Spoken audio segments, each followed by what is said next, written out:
Hi, welcome to the civil learner insight. आज हम बात करेंगे कि एनसीईआरटीज को क्यों पढ़ें, कहाँ से पढ़ें और कैसे पढ़ें। तो चलिए आज स्टार्ट करते हैं। Why should read NCERTs. जहाँ जितने भी कॉम्पिटिटिव एग्जाम होते हैं, जहाँ पे जर्नल अवेयरनेस की या हम बोलें तो जनरल स्टडीज की रिक्वायरमेंट होती है, वहाँ पे आपको सोशल साइंस के सब्जेक्ट या फिर एनसीईआरटीज या साइंस की भी ऑब्वियसली वो पढ़नी एक तरीके से कंपलसरी आपके लिए हो जाती है। ये इसमें दो तरीके के स्टूडेंट हो सकते हैं इनको। एक तो वो जिनके अंडरस्टैंडिंग बहुत अच्छे से बनी हुई है, पहले से उन्होंने स्कूल लेवल पे बहुत अच्छे से पढ़ाई की, उन्होंने कॉलेज लेवल पे बहुत अच्छे से मेहनत की, उनके माइंड में पहले से ही था कि मुझे आईएएस बनना है या फिर डिफरेंट डिफरेंट कॉम्पिटिटिव एग्जाम में जाना हो, तो उसी के अकॉर्डिंग वो पढ़ता जा रहा था। तो उसको एनसीईआरटीज पढ़नी चाहिए या नहीं चाहिए, वो उसके ऊपर डिपेंड करता है। वो हायर स्टडीज की जो हायर बुक्स होती हैं पर्टिकुलर सब्जेक्ट्स की, जैसे पॉलिटी की लक्ष्मीकांत बोली जाती है, तो आप उसको उठाइए अगर आपको उसके की वर्ड्स समझ में आ रहे हैं। फॉर एग्जाम्पल डेमोक्रेसी क्या है, क्योंकि हायर जो बुक्स होती हैं हायर स्टैंडर्ड की, उसमें आपको थोड़ा बहुत ब्रीफली बता देंगे कि गवर्नमेंट क्या है, गवर्नेंस क्या है, इकोनॉमी क्या है, इकोनॉमिक्स क्या है, इसमें डिफरेंसेस आपको ब्रीफली बता के निकल जाएंगे। पूरा डिटेल में नहीं बताएंगे। अगर पूरा डिटेल में हर एक एक की वर्ड बताने चलेंगे तो बुक इतनी मोटी हो जाएगी। तो वो ब्रीफली बताते हैं आपको, लेकिन अगर आपको इतनी तो उस अगर वो समझ में आ रहा है तो दैट्स इट। एनसीईआरटीज पढ़ने की इतनी ज्यादा रिक्वायरमेंट नहीं है। फिर भी एक ही रहता है कि मैं नहीं एनसीईआरटीज पढ़नी है तो आप उसको ज्यादा अच्छे से टैकल कर सकते हैं खुद को। अगर आपको लग रहा है कि नहीं मुझे इतना तो बेसिक आता है और मुझे अंडरस्टैंडिंग है कीवर्ड्स की, तो आप उसको छोड़ सकते हैं। जैसे कि बहुत सारे यूपीएससी जो कैंडिडेट होते हैं क्वालिफाई कर लेते हैं, वो भी इसी को रिकमेंड करते हैं। अगर आपको बेसिक अंडरस्टैंडिंग है, आप उसको लिख पा रहे हैं, तो आप उसको छोड़ सकते हैं। एक रहते हैं वो जिनको अंडरस्टैंडिंग तो स्कूल लेवल पे तो पढ़ा था, लेकिन इतने अच्छे से नहीं है। वो उसको जब बिटवीन द लाइन्स ही होता है ना, बिटवीन द लाइन्स पढ़ना चाहिए कि उसके जो की वर्ड्स हैं, जैसे कि फॉर एग्जांपल डेमोक्रेसी आ गया। अब बोले हमसे कि डिफाइन करो डेमोक्रेसी किसे कहते हैं। हम जी होता है, बस डेमोक्रेसी लोगों के पास असल लेकिन बेटर वे में रिप्रेजेंट नहीं कर पाते हैं, तो एनसीईआरटीज में उसको बहुत अच्छे से एक्सप्लेनेशन के थ्रू समझाया जाता है। या इसी तरह की बहुत सारी चीजें हैं, यानी कि जैसे कि हम बोले हैं कि सेक्टर्स इकोनॉमी में जब हम पढ़ते हैं, यानी कि प्राइमरी सेकेंडरी टर्शियरी, एनसीईआरटीज में बहुत अच्छे से इसको डील किया हुआ होता है। तो अब एनसीईआरटीज पढ़ना जरूरी हो जाता है। तो अब डिफरेंट डिफरेंट कॉम्पिटिटिव एग्जाम जहाँ पे जनरल स्टडीज की रिक्वायरमेंट होती है, तो वो ये जो एनसीईआरटीज है उसका फाउंडेशन बनाती है, एक बेस बनाती है, ताकि आप एग्जाम में अच्छे से परफॉर्म कर पाए। और ये हर लैंग्वेज नेशनल, अब एनसीईआरटीज अब ये क्या है नेशनल, यानी कि पूरी कहीं पे भी ये एक्सेस कर सकते हैं, और डिफरेंट डिफरेंट लैंग्वेजेस में। अगर कोई उर्दू का बच्चा है तो वो भी इनको उर्दू में एक्सेस कर सकता है, हिंदी का तो हिंदी में, और डिफरेंट डिफरेंट लैंग्वेजेस में ये हमारे उसमें वेबसाइट पे प्रेजेंट है। तो अब यूपीएससी का एग्जाम हो, चाहे स्टेट पीसीएस हो, चाहे आप बात करें सी टेट, चाहे डी ट्रिपल एस बी की, चाहे यूजीसी नेट, और इस तरह जहाँ पे जनरल अवेयरनेस की रिक्वायरमेंट होती है, तो वहाँ पे एनसीईआरटीज की एक तरीके से कंपलसरी हो जाता है। जैसे यूजीसी नेट का मैंने नाम लिया, मैं खुद यूजीसी नेट पॉलिटिकल साइंस में क्वालिफाई कर चुका हूँ। तो उसमें अगर कोई बंदा बोले कि उसमें तो ज्यादा रिक्वायरमेंट नहीं पड़ती, उसमें तो ऑब्जेक्टिव आते हैं, हाँ ऑब्जेक्टिव आते हैं, बट एनालिटिकल क्वेश्चंस भी आते हैं, जो अगर हमें बेसिक अंडरस्टैंडिंग है तो हम सॉल्व कर पाते हैं, अदरवाइज नहीं कर पाते हैं उसमें। एक्चुअली वो यूजीसी नेट जो का जो पेपर बनाते हैं बहुत ज्यादा मतलब एक तरीके से बोगस होते हैं। उनको बनाने पेपर नहीं आती, वो फैक्चुअल क्वेश्चन ज्यादा पूछते हैं। ऑलमोस्ट बस 20-25% एनालिटिकल क्वेश्चंस होते हैं, बट अगर बेसिक अंडरस्टैंडिंग है तो 10 या 5 क्वेश्चन तो आप एनसीईआरटीज की अगर आपको अंडरस्टैंडिंग है उसमें सॉल्व कर सकते हैं। बट इसके अलावा जो डी प्लस बी या फिर टीचर लेवल के जो एग्जाम होते हैं, जैसे कि सी टेट हो गया या फिर इवन यूपीएससी, इसमें तो कंपलसरी ये हो जाता है कि आपको पढ़नी ही पढ़नी। अब दूसरा ये आता है कि मेजर हम पढ़े कहाँ से, वेयर, हम पढ़े कहाँ से। पेड बैचेस भी चलते हैं, फ्री भी होते हैं, पढ़े कहाँ से। यूट्यूब पे जाओगे ना तो 100 यानी कि मोर देन 100 चैनल मिल जाएंगे जो यूपी जो एनसीईआरटीज को कवर कराते हैं। कुछ मैंने यहाँ पे लिखे हुए हैं, तो इसका मतलब ये नहीं कि बेस्ट है, ये तो आपके ऊपर डिपेंड करता है कि आप बेस्ट किसको मानते हैं। फिर भी मैंने जो अपने एक्सपीरियंस से लिखे हैं वो यहाँ पे कुछ लिखे हैं। पीडब्ल्यू ओनली आईएएस, ये बहुत अच्छे से एक्सप्लेन करते हैं, और इनके कुछ पेड बैचेस भी हैं, आपको दिल करे जो चाहे ले लें। और इसी तरह मैग्नेट ब्रेन्स, इसमें कुछ ओल्ड वीडियोस भी पड़ी हुई हैं, न्यू न्यू भी डलती रहती हैं। आप ये बिल्कुल एक तरीके से, इनके चैप्टर थोड़े लॉन्ग होते हैं बट बहुत अच्छे से एक्सप्लेन किए हुए होते हैं चैप्टर्स। और इसी तरह स्टडी लवर भी, एक्चुअली मैं जब यूपीएससी की प्रिपरेशन कर रहा था तो उस टाइम पे मैं इनसे फॉर एग्जांपल क्लास लिया करता था। मैं पेड नहीं, यूट्यूब पर ही ये करंट अफेयर्स आज आज भी डील करते हैं। इनकी एक बेस्ट जो क्वालिटी है ना, कभी भी ये क्लास मिस नहीं करते। सीरियसली मैं खुद शौक में था कि ये रोजाना कैसे क्लास ले लेते हैं। बहुत उनकी जो ये मतलब टाइमिंग है, और ये इस टाइम पे देना है तो लेक्चर तो देना ही है, चाहे बारिश हो, तूफान हो, आंधी हो, बीमार हो, कुछ भी हो, प्रोवाइड कराते हैं। तो वो उनके पेड बैचेज भी हैं, और वो फ्री भी कुछ उन्होंने लेक्चर्स ले रखे हैं, जैसे पॉलिटी वगैरह के लेक्चर हैं। हर्षित द्विवेदी सर, यहाँ से इनसे भी मैंने पॉलिटी लक्ष्मीकांत कवर की थी, तो कुछ एनसीईआरटीज इन्होंने भी कवर कराई हुई हैं। और भी बहुत सारे different different many other channel, मैंने इनको हायरार्की में नहीं रखा कि कौन सा बेस्ट है कौन सा नहीं। और मैं ये भी नहीं कहता हूँ सिर्फ इन्हीं से पढ़ना है। एनसीईआरटीज वहां पे सर्च करोगे तो आपको जिसकी अच्छी लगे आप उसको पढ़ लो। पॉलिटी की आपको लग रही है अच्छी किसी और सोर्स के थ्रू, किसी और चैनल के थ्रू, आप वहां से पढ़ लीजिए, स्टडी आईक्यू से पढ़ लीजिए, कहीं से भी पढ़ लीजिए। अमित किलोर सर हैं, उन्होंने भी एनसीईआरटीज कवर कराई है। और भी बहुत सारे टीचर्स हैं जो कि एनसीईआरटीज कवर करा रहे हैं। अब कोई पूछेगा सर आप भी तो कराते हैं? हाँ, मैंने भी स्टार्ट किया है एनसीईआरटीज, मैं भी पढ़ाता हूँ। मैं जो फोकस, अब बोलेंगे कि आपका क्या डिफरेंट है, देखो मैं जो कराता हूँ मेरे भी चैप्टर थोड़े लॉन्ग मिलेंगे। मैं एनसीईआरटीज जो कराता हूँ वो आंसर राइटिंग के पर्पज से, क्या आंसर हम लिखें कैसे, इस तरह। तो आप चाहे तो मेरा भी कर सकते हैं, लेकिन मैं अपना आपको बेस्ट नहीं बोल, मैंने अपना लिखा भी नहीं। मैंने देखो यहाँ पे अपना तो ऐड भी नहीं किया, क्योंकि अभी मैंने स्टार्ट किया और मेरा फोकस है आंसर राइटिंग पे। अगर आप मौका देंगे तो जरूर इंशाल्लाह हम अच्छे से उसको डील कर पाएंगे। ओके, जब दूसरा क्वेश्चन ये हो गया कि कहाँ से पढ़ें, अब जहां जैसे चाहें वहां से पढ़ सकते हैं, पेड बैच ले लीजिए कहीं से भी, अगर आपको लग रहा है कि आपको एनसीईआरटीज कवर करनी है। तीसरा क्वेश्चन रहता है कि हाउ, पढ़ें कैसे सर, कि हम चलो ठीक है बैच मिल गया, पढ़ें कैसे उसको। देखो इसमें ना एक थिंकर्स हम ले लेते हैं, कन्फ्यूशियस। एक होता है ना अपनी तरफ से कुछ आइडियोलॉजी बताना, कुछ अपनी तरफ से बताना है, लेकिन हम एक थिंकर को ले लेते हैं, सोशल थिंकर थे वो कन्फ्यूशियस। उनकी आइडियोलॉजी यानी कि मोर देन 2000 के आसपास, मतलब 2000 साल तक उनकी एक तरीके से आइडियोलॉजी चाइनीज में फलती फूलती रही, मतलब एक तरीके से लंबे समय तक। तो उन्होंने बोला कि we may learn wisdom by 3 methods. एक है जो कि for example reflection, by reflection. एक है बाय इमिटेशन, एक है बाय एक्सपीरियंस। रिफ्लेक्शन का मतलब क्या होता है? रिफ्लेक्शन का मतलब होता है कि हम उसमें क्रिटिकल एनालिसिस यानी कि थिंकिंग, क्वेश्चंस, आंसर, डिबेट, मतलब ये सब करके हम किसी नॉलेज को गेन करते हैं। तो इसको बोला जाता है कि नोबलिस्ट, उन्होंने बोला कि ये सबसे अच्छा तरीका है कोई भी नॉलेज गेन करने का, क्या, रिफ्लेक्शन। एक होता है इमिटेशन, दूसरों की, इमिटेशन का मतलब कॉपी करना, मतलब यहाँ पे है कि दूसरों की गाइडेंस को लेके फॉलो करके अब वो नॉलेज गेन करना, दूसरों के एक्सपीरियंस से सीखना।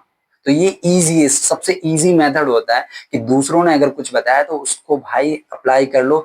इससे बेटर है कि आप पहले उसको 1 साल तक ये सोचो कि नहीं यार, अरे एक खामों का फेंक रहा है यार, हम तो खुद ही एनसीईआरटी नहीं पढ़नी, हमें तो ऐसी। फिर 1 साल बाद या 6 महीने बाद पता चलता है कि जब हम स्टैंडर्ड बुक को नहीं समझ पाते या आंसर नहीं लिख पाते हैं, तो हमें समझ में आता है कि शायद कवर कर लेते। अगर 6 महीने भी लग जाते हैं ना एनसीईआरटी में, तब भी वो मेरे लिए क्या यूजफुल होते।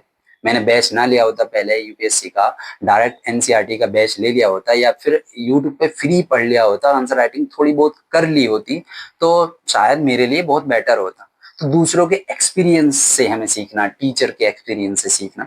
और एक होता है खुद के एक्सपीरियंस, ये सबसे ज्यादा कड़वा होता है एक तरीके से, सबसे ज्यादा तीखा। यानी कि अगर हम खुद 1 साल तक पहले हमने ऐसे ही सोच लिया कि नहीं यार, इसको हम ऐसे भी समझ सकते हैं कि किसी ने बोला भाई इस रास्ते पे मत चलो, भाई खतरा आ गया, अरे देख लेंगे यार, गया बंदा, चोट खा के आ गया, बोला कि यार, अब फिर वो सीख जाएगा कि इस रास्ते से नहीं जाना है, हाई स्पीड में नहीं जाना है, कि वरना तो एक्सीडेंट हो सकता है।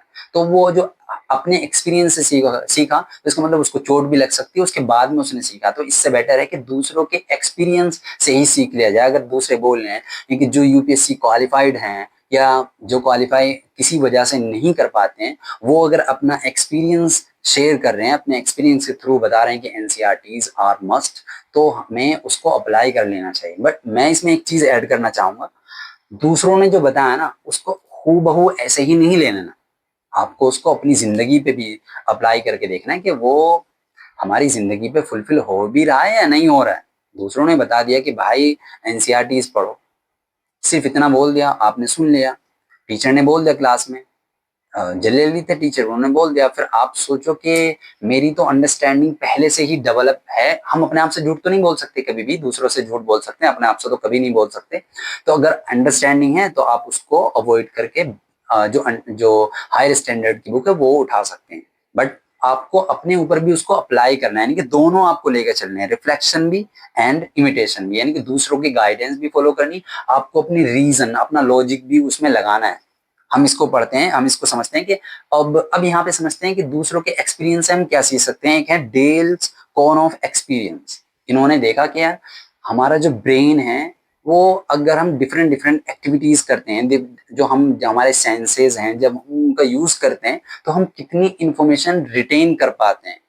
तो हम एनसीईआरटीज को इस तरह पढ़ेंगे। तो हम आपको बताते हैं कि डेल कॉन ऑफ एक्सपीरियंस क्या है, इसके थ्रू आप ये पता लगा सकते हैं हम एनसीईआरटीज को पढ़ें कैसे। और अगर हम अभी तक पढ़ रहे थे और हमारा जो रिजल्ट है वो अच्छा नहीं आ रहा था, तो आपको इसके थ्रू थोड़ा बहुत अंदाजा हो जाएगा। ओके, ये है Dale cone of experience. Actually ये ना उल्टा होता है कि पहले वो रीडिंग, फिर हियरिंग, फिर सीइंग, फिर इस तरह उल्टा होता है ये। और कहीं कहीं पे ये इस तरह भी मिल जाएगा कि हायरार्की में सबसे ऊपर क्या 90%, फिर 80%, फिर 70%, फिर हियरिंग, फिर सीइंग, इस तरह की। तो लेकिन ओरिजिनली क्या है, पहले 10% ऊपर आता है, फिर 20%, मतलब उल्टा होता है। लेकिन यहाँ पे लिखा हुआ है दूसरे तरीके से। कोई नहीं, हम डील करते हैं, हम आपको बताते हैं, क्योंकि हमारा मुद्दा ये तो है नहीं कि ये एग्जाम में, हमें एग्जाम के लिए अभी मैं इसको आपको बता रहा हूँ कि कौन सा ऊपर आता है कौन सा नीचे आता है। हमें ये समझना है कि कितनी इंफॉर्मेशन हमारा माइंड जो रिटेन कर सकता है माइंड में। तो ये जो रहता है ना कि सिर्फ अगर हम रीड करते हैं, सिर्फ अगर हम रीड करते हैं तो हमारा माइंड, रीड का मतलब हम साइलेंटली कुछ चीज को पढ़ते हैं, हम साइलेंटली नोट्स को, जैसे कि लाइब्रेरी में होता है, हम साइलेंटली उसको पढ़ते हैं। तो अगर हमें बैकग्राउंड में, हमारे पास में इंफॉर्मेशन ज्यादा नहीं थी, पहली बार पढ़ रहे हैं और साइलेंटली पढ़ रहे हैं, तो हमारा माइंड उसको ज्यादा इंफॉर्मेशन रिटेन नहीं कर पाएगा। ऑलमोस्ट ऑन एन एवरेज 10% ही रिटेन कर पाएगा, यानी कि पैसिव लर्निंग बोली जाती है। इसमें तुम्हारा माइंड ज्यादा इन्वॉल्व नहीं है। दूसरा रहता है हियरिंग। अगर हम सिर्फ सुनते हैं, हियर एंड लिसनिंग, इसमें थोड़ा डिफरेंट होता है, डिफरेंशिएशन होता है। हियर मतलब तुम सिर्फ सुन रहे हो, तुम रिसीव कर रहे हो, जैसे कि हम न्यूज चैनल जो होते हैं उसमें सिर्फ सुन लेते हैं, और या फिर रील्स वगैरह देखते हैं, सिर्फ सुन लिया और चल दिया, हमने उसमें माइंड का यूज नहीं किया। तो अगर हम इस तरह सिर्फ सुन लें सॉन्ग वगैरह या फिर कुछ ऐसी चीजें, जैसे कि हमने पॉडकास्ट कान में लगा लिया एयरफोन और हम सुन रहे हैं, तो उस, या लेक्चर, बस सिर्फ हम देख नहीं रहे हैं, सिर्फ सुन रहे हैं, ऐसी माइंड का ज्यादा यूज नहीं कर रहे हैं, तो उससे हम अपने माइंड में कितनी इंफॉर्मेशन रिटेन कर पाते हैं, ओनली 20%। इसी तरह अगर हम सिर्फ देखते हैं, जैसे मैप वगैरह देख लिया इंडिया का, ना हमने अपने सेंस का यूज किया, ना तो टंग का यूज किया, ना ब्रेन का यूज किया, सिर्फ हमने उसको देखा, मैप को ऐसे ऐसे देखा, ऐसे ऐसे देखा, उसके बाद जो वो माइंड जो रिटेन कर पाएगा इंफॉर्मेशन को, वो 30% रिटेन कर पाएंगे। इसको बोलते हैं पैसिव स्टेज। क्या बोलते हैं इसको, पैसिव स्टेज। इसी तरह अच्छा, इसको अगर हम और अच्छे वे में समझे, जैसे कि फॉर एग्जांपल ये है ट्रांजिशनल स्टेज। अगर हम दो सेंस का यूज करते हैं, सीइंग एंड हियरिंग, और इसको बोलते हैं active stage and discussion, practice by doing, teaching others. चलो इसको मैं और अच्छे तरीके से समझाता हूँ आपको। सबसे पहले होता है रीडिंग। उसका मेथड क्या है कि कोई भी चीज अगर हम साइलेंटली पढ़ते हैं तो ये क्या होती है, पैसिव होती है, और इसमें जो हमारा माइंड है वो 10% ही रिटेन कर पाता है। दूसरा क्या रहता है, हियरिंग। अगर हम सिर्फ सुनते हैं, ये रहता है, जैसे फॉर एग्जांपल इसमें डिफरेंस होता है कि अटेंशन, अगर हम अटेंशन के साथ में पढ़ रहे हैं तो हमारा माइंड ज्यादा रख पाएगा। अगर हम अटेंशन नहीं दे रहे हैं तो, अगर अटेंशन दे रहे हैं तो दो उसमें क्या हो जाएंगे, सेंस इन्वॉल्व हो जाएंगे। सिर्फ हम सुन रहे हैं, उसकी बात चली हियरिंग की, तो जैसे लेक्चर को सुन लिया, तो ये भी क्या है, पैसिव है, ये पैसिव में आएगा। और सिर्फ माइंड कितना रिटेन कर पाएगा, 20%। या सिर्फ हम देख रहे हैं, मैप वगैरह देख लिया, बुक में देख लिया इस तरह, या वॉचिंग वीडियोज, जैसे फॉर एग्जांपल चार्ट वगैरह देख लिया या इमेजेस देख लिए, तो वो भी क्या 30% ही हमारा माइंड क्या कर क्या क्या कितनी इंफॉर्मेशन रिटेन कर पाएगा, ओनली 30%। ये सब किसमें आते हैं, पैसिव लर्निंग, इसमें हम अपना माइंड यूज नहीं कर रहे हैं। ओके, एक रहता है ट्रांजिशनल फेज, जो मीडियम फेज रहता है, जिसमें हम दो सेंस का यूज करते हैं, सीइंग हम देखते भी हैं और सुनते भी हैं। फॉर एग्जाम्पल जैसे कि हम कोई एक्टिविटीज जो करके दिखाने, जो डेमोन्स्ट्रेशन, फॉर एग्जाम्पल डेमोन्स्ट्रेशन का मतलब क्या होता है कि टीचर एक्सप्लेन भी कर रहा है और उसको साथ में करके भी दिखा रहा है, जैसे कि मैथ का सोल्यूशन भी बता रहा है और स्टेप बाय स्टेप उसको करके भी दिखा रहा है, तो डेमोन्स्ट्रेशन हो गया। तो उससे जो हम इंफॉर्मेशन अपने माइंड में रिटेन कर पाते हैं, तो वो 50% होता है। 50% जो इस तरह के जो टीचर्स, फॉर एग्जाम्पल गवर्नमेंट के बारे में बता रहे हैं और आपको दिखा भी रहे हैं, वोटिंग ईवीएम के बारे में आपको बता रहे हैं और आपको दिखा भी रहे हैं कि इस तरह दबाओगे तो इस तरह होगा, तो माइंड रिटेन कर पाता है, क्योंकि उसमें जितने फंड आया है नॉर्मल सा कि जितने ज्यादा सेंस यूज करोगे उतने ज्यादा ही तुम्हारा माइंड रिटेन कर पाएगा। फिर रहता है जो हायर ऑर्डर वाले होते हैं, जो मेथड होते हैं, वो रहते हैं ये सब, यानी कि एक्टिव लर्निंग बोला जाता है, कि तुम अपना माइंड भी उसमें यूज कर रहे हो। फॉर एग्जाम्पल हमने उसको पढ़ा, एनसीईआरटीज को लाइब्रेरी में हम ज्यादा आवाज से नहीं पढ़ सकते, हमने उसको पढ़ा, लेकिन फिर उसको बाद में उसको डिस्कस कर लिया किसी के साथ में, ग्रुप डिस्कशन कर लिया या क्वेश्चन आंसर कर लिए, क्वेश्चन आंसर पूछ लिया हमने एक दूसरे से, तो इसमें हमने अपने माइंड का भी यूज किया, तो माइंड ने एक्टिविटी की। ठीक है, तो ये एक्टिव लर्निंग हुई, तो इसमें हमारा जो माइंड है ना वो 70% रिजर्व रखता है, यानी कि बहुत से ये सोचते हैं कि नहीं डिबेट डिस्कशन करेंगे, पढ़ने के बाद में एनसीईआरटीज का या किसी भी चीज का हमने चैप्टर पढ़ा, उसके बाद में अगर हम डिबेट डिस्कशन में अपना टाइम वेस्ट करेंगे तो ये टाइम वेस्ट होगा, इससे अच्छा हम दूसरा चैप्टर पढ़ लेंगे। नहीं, ये एक्सपीरियंस बताता है डेल का कि इस तरह अगर हम डिस्कशन करते हैं ना, डिबेट करते हैं या फिर एक दूसरे से, अगर कोई नहीं बंदा मिला ना, चैट जीपीटी से कर लो ना, उससे डिस्कस कर लो, तो आपका माइंड ज्यादा रिटेन कर पाएगा ज्यादा लंबे समय तक, और उसको रिवाइज कर लो, फिर आपके पास में क्या हो जाएगी, पैसिव मेमोरी हो जाएगी, यानी कि आपको ज्यादा उसको बार बार याद करने की जरूरत नहीं पड़ेगी। जैसे कि फॉर एग्जांपल हम प्रे करते हैं, तो प्रे में कुछ वर्ड ऐसे होते हैं जो मैं बचपन में ही हमने रट्टा लगा के याद कर लिए थे, और अभी तक हमें उसको फिर रट्टा लगाने की जरूरत नहीं। जब हम प्रे के लिए हाथ उठाते हैं, कुछ जो भी जिसका भी जैसा भी डिफरेंट तरीका होता है प्रे करने का, तो वो वर्ड ऑटोमेटिकली आ जाते हैं। ओके, दूसरा रहता है प्रैक्टिस बाय डूइंग। एक तो होता है डिस्कसिंग, प्रैक्टिस बाय डूइंग, यानी कि आंसर राइटिंग हमने कर ली, चैप्टर पढ़ा उसकी आंसर राइटिंग कर ली, तो इससे हमें क्या रहता है, हमारा माइंड 80% रिटेन कर पाता है। जो भी हम पढ़ते हैं ना, अगर हम उसकी आंसर राइटिंग करते हैं, बहुत से बंदे ये सोचते हैं कि हम पढ़ लें फिर उसके बाद में आंसर राइटिंग करेंगे, अभी तो कुछ नहीं, आंसर राइटिंग कर लो, बिलीव मी आपका माइंड 80%, है कि यहाँ पे ये नहीं सिर्फ 80%, ऑन एवरेज बताया, ऐसा नहीं कि कोई भी फॉर्मूला इंसानों पे ऑलमोस्ट सारा फिट नहीं बैठता। जैसे कि फॉर एग्जांपल ऑक्सीजन का फॉर्मूला है, यूएसए में भी सेम है, यहाँ पे भी सेम है, हर जगह सेम है, लेकिन इंसानों पर कोई थ्योरी फिट नहीं बैठती। लेकिन फिर भी 80% नहीं, ऑलमोस्ट ये है कि उनसे तो ज्यादा ही रीडिंग हियरिंग एंड सीइंग, इनसे तो ज्यादा ही ब्रेन हमारा रिटेन कर पाएगा इन्फॉर्मेशन को, ये तो बात है। तीसरा रहता है जो हायर ऑर्डर रहता है सबसे, वो टीचिंग अदर्स, दूसरों को पढ़ाना स्टार्ट कर दो। जब आप दूसरों को पढ़ाओगे ना सेम कॉन्सेप्ट, अब से जो अभी जिसने यूपीएससी की प्रिपरेशन स्टार्ट की है डिफरेंट डिफरेंट एग्जाम की, आप वो कॉन्सेप्ट उसको समझा दो, उसको बता दो, उसको पढ़ा दो, तो आपका जो माइंड वो रिटेन कर पाएगा ना वो 90%। 90%, 100% क्यों नहीं बोला इन्होंने, क्योंकि ये सोशल साइंस है। अब किसी को 100% भी आ सकती है, क्योंकि 100% कुछ नहीं होता है। अगर किसी को लगता है कि उसको 100% आ गए तो दैट मीन्स उसकी अंडरस्टैंडिंग में कमी है, एक थिंकर ने बोला था, मैं नहीं बोला। लेकिन हाँ कुल मिला के ये 90% वो उसका माइंड रिटेन कर पाएगा, उसको जब बार बार उसको रिवाइज करेगा तो फिर उसकी लॉन्ग टर्म मेमोरी में चला जाएगा। तो ये थे कुछ मेथड्स, आप एक्सपीरियंस के थ्रू मैंने आपको शेयर किया, और मैंने आपको ये भी बताया कि डिफरेंट डिफरेंट थिंकर्स ने क्या क्या इसके बारे में बोला है। तो आज के लिए बस इतना ही, और अगर आपको मेरी जो वीडियोस है कुछ इन्फॉर्मेटिव लगी हो तो आप इसको चैनल को सब्सक्राइब करें और लाइक करें, शेयर करें। Okay, thanks.